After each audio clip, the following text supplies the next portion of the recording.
Okay, so we're doing our spring maintenance here. Gonna pack our wheel bearings. And so essentially you'll pull off your cap so that you have access to your bearing there. And then insert the grease gun.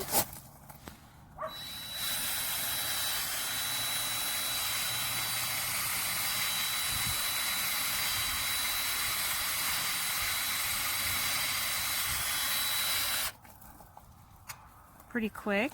As you can see, there's some grease coming out of that.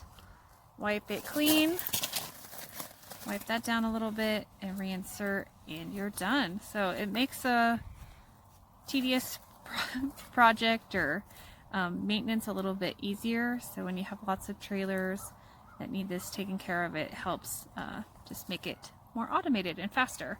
So easy. Seems to be quality built, weighs about 3.8 pounds, so easy to maneuver, and I'm glad we purchased it. Happy shopping!